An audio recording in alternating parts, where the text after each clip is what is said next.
Cardle and Woolley on Talk 1370. Congressman Pete Sessions from North Austin and beyond is good enough to join us every other Thursday, and that is the case this morning. Congressman Sessions, I saw you on CNN the other day talking about the economy and the Federal Reserve Chief Jerome Powell with Wolf Blitzer. You've been in demand on the media. Appreciate you taking time. And speaking of being in demand, the House Oversight and Government Reform Committee that you sit on, you chair an important subcommittee.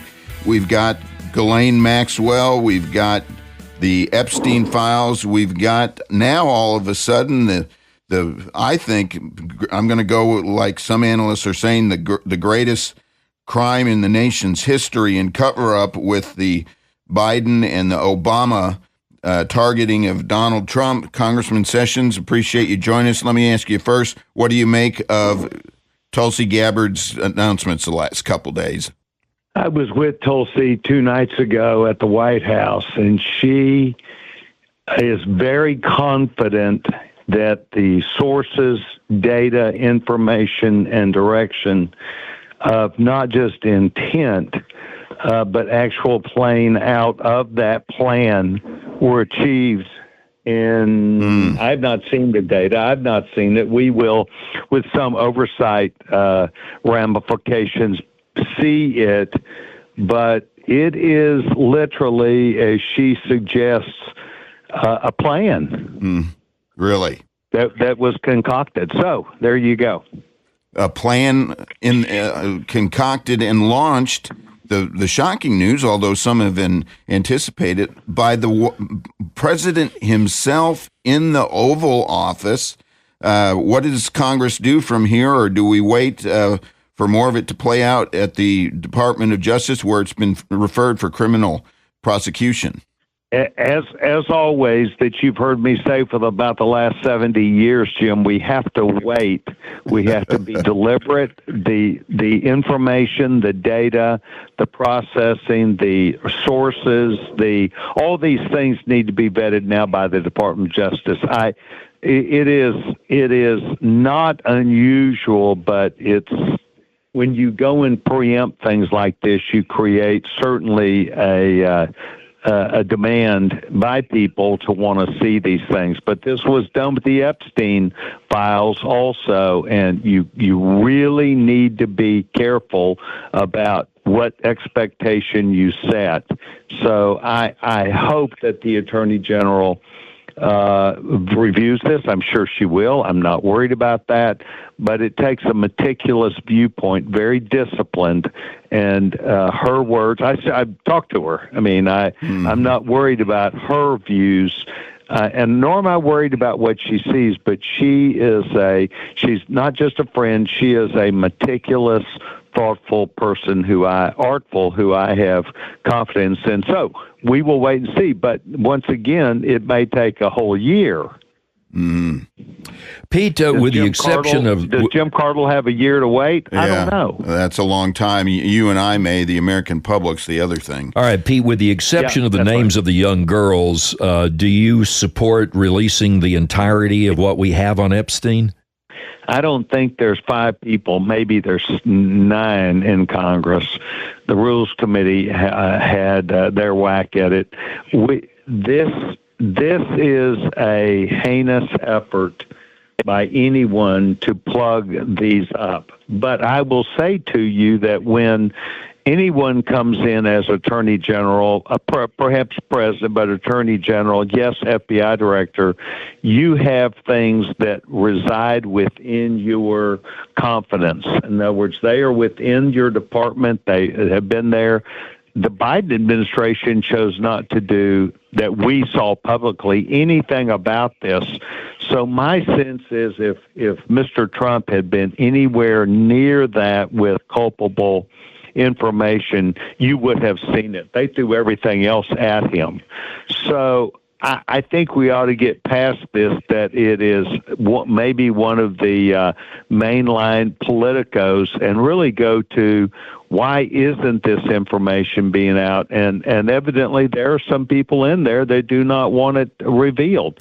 Every single member of Congress that I know of is for the full release of the names. But once again, you got to remember, you got a Florida or a Miami circumstance, you've got a New York City, and then you've got an island circumstance. I don't know where they all reside, but there were, well, as we would understand, powerful people there. But this was child trafficking. This is something that no member of Congress, at least I don't think, would not be for release of those people who were responsible for this. Well, you've already had a former Epstein girl, Virginia Giuffre, who had killed herself in April over this. Pete, it just seems to me that if powerful people in the United States, under the custody of the United States, by as far as their vulnerability to criminal action, had sex with young girls, that's pedophilia, and that they should be put on trial and it should be televised. Well, we agree. But, once again, the process that we just described, Lynn, was, data and information needs to be available and put together. And this is where 15 years ago, this was a big issue. I don't understand what someone was protecting 15 years ago. I think I'd like to say to the American people, we now have a whack at this Congress for the first time.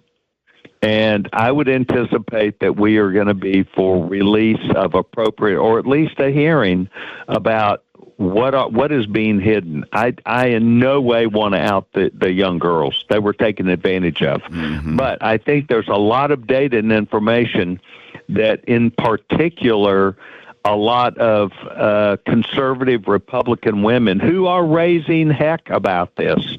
They truly are doing the right thing, and including my wife, including my staff members who are on me about this. I'm saying, hold on, it's a process, and we're going to get there. But it is a big deal, and we must, as Republicans, be willing to even talk about these things, and we will. Well, I think you should. The thing that has just riled me about Trump, and I'm a MAGA guy. I am. I voted for Trump 3 times.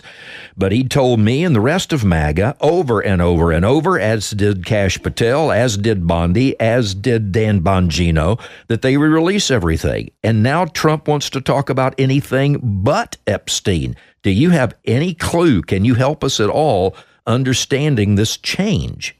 Well, that's why I went to the circumstance that I did a few minutes ago, Lynn. If Trump were in this thing, of what I would say in any way that they could have, of what I call pin the tail on the donkey, but pin the tail on Trump, mm-hmm. They would have.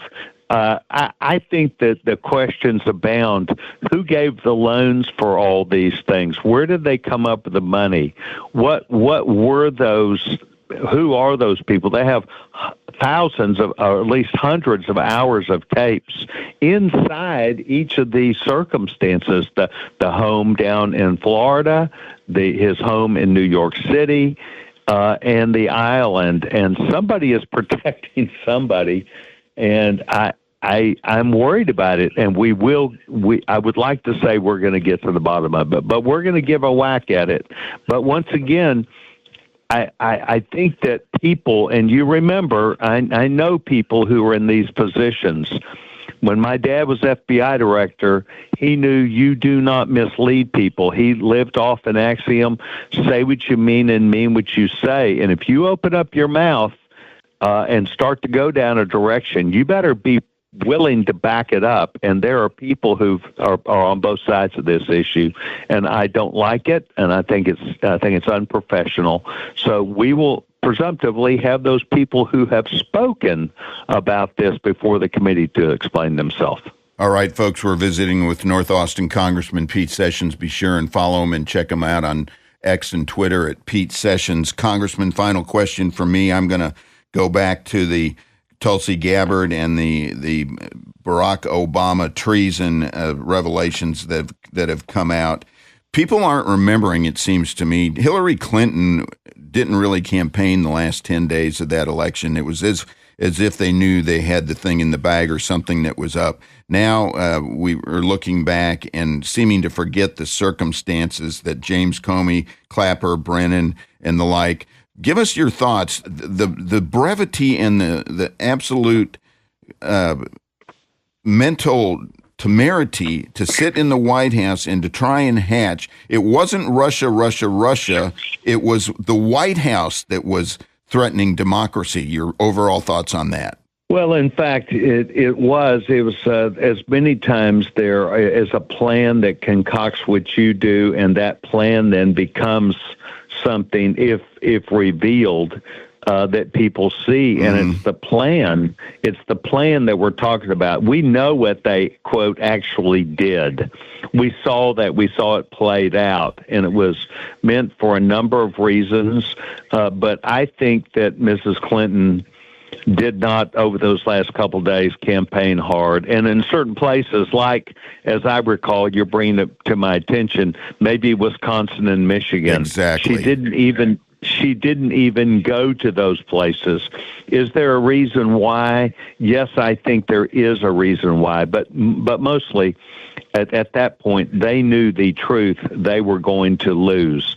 Mrs. Clinton, because of what they did, and it's kind of like the shot at the president. There are things that are past common sense. You cannot overplay your hand. And they overplayed their hand, and the American people saw it. They especially saw it this last election. So these are things that, once again, Jim, let's keep our memory. We're Republicans. We're elephants. We've got a memory. But it may be quite some time till we learn more about this. And that's why generally people are very quiet about this.